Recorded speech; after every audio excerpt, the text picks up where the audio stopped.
Shalom Yeshua, and start source by giving all praise to Yahweh Hashem Yahushai. Double honors post for GMS and honors to brothers that are doing the work in truth while sincerity. So I'll do a real quick one. This is on the news. It's basically the story is he had a parent, he had a child is terminally ill, and the judges and they were trying to get the child sent over to the States to get some experimental treatment. But judges said no. First, the judges in England said no. But this is the timeline. This is March this year. Judges said no. Get sent over.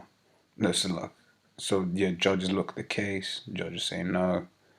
Court of Appeals look at the case. Judges say no. Then the Supreme Court judges say no.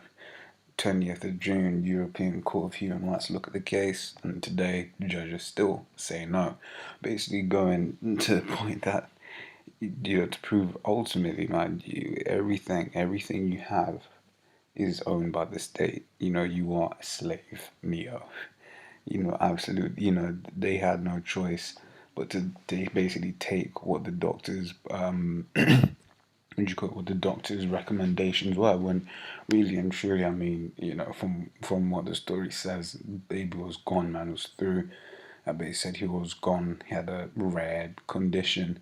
Basically, Esau owns your children and has the final word, which is why he can just come and take them away whenever he wants. Right, in this case, he's the one that's had the matter over life and death. Right. This is 2 Ezra 5:8 says, there shall be confusion. There shall be a confusion also in many places, and the fire shall be off sent out again, and the wild beasts shall change their places. And our brother did a good video on that. We've had beasts basically move into territories where they haven't been before, and says, and mentions women shall bring forth monsters, right? And like once again, brother did did a video on what this word monsters really means, talking about basically people with deformities. So when you look at the word monsters in the etymology, might as well just get it.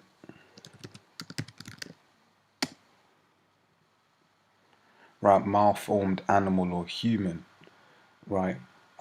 Creature afflicted with a birth defect. So basically a child born with a birth defect. And this one here, this was a fatal birth defect, man.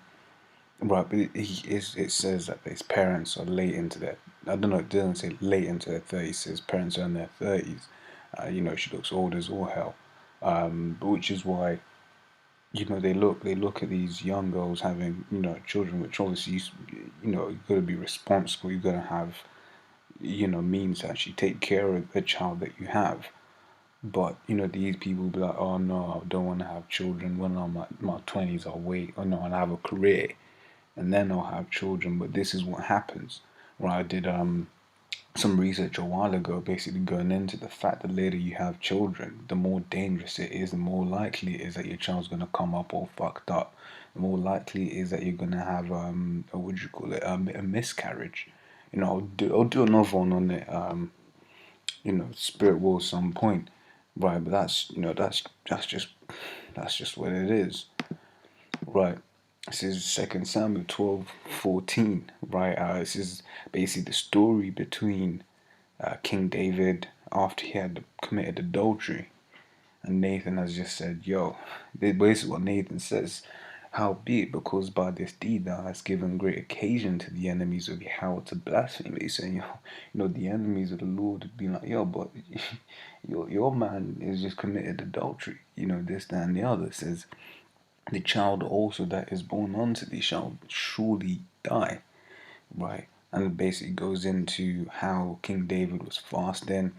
I'll jump to the 18th verse. It says, and it came to pass on the 7th day that the child died, and the servants of David feared to tell him that the child was dead, for they said, behold, while the child was yet alive, we spake unto him, and he would not hearken unto our voice. How will he then vex himself if we tell him that the child is dead? When David saw that his servants whispered, David perceived that the child was dead. Therefore David said unto his servants, is the child dead? And they said, he is dead.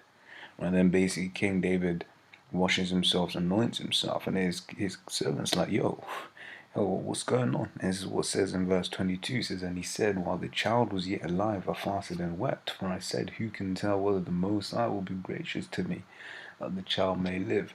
Now, I don't know, I don't know whether these guys were Edomites, heathens, or whatever, but they certainly weren't praying that the Lord heal the child, right?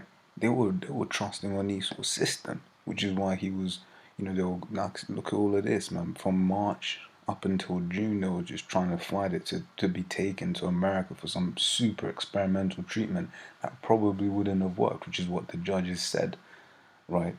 And ultimately that's what it is. If the Most High wants something to happen, that's what's going to happen. That is the law for that child, which is a nice way to segue into Job 4:7. It says, remember, I pray thee, whoever perished being innocent. Like, now people say, how can you say that? How can you say that? Well, that's what the scriptures say. It was the Lord ultimately that was in control of this matter, and look what happened, man. Right? And King David was privy to this, right? He was like, yo, if the Lord is going to save my child, then he will. But if he's not, I can't bring him back. So what's the point in going around crying?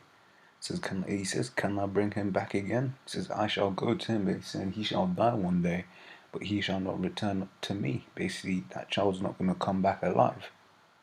Right, and on this is Isaiah 31:1 says, woe to them that go down to Egypt for help. It's really talking about Israel, because Israel will be going down to Esau for help for everything, man. If this was a Jake family, for sure, then they would be doing exactly the same thing, trying to beg the court, saying, please, please, please, please, right?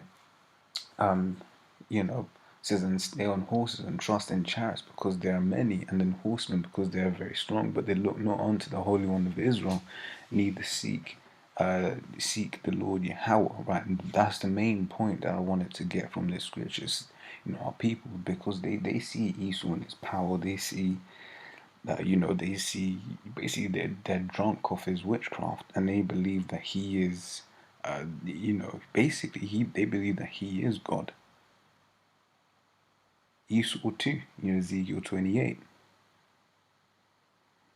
Right, they don't seek the Lord, because really and truly, from what it reads in this article, they need a miracle for this child to be saved.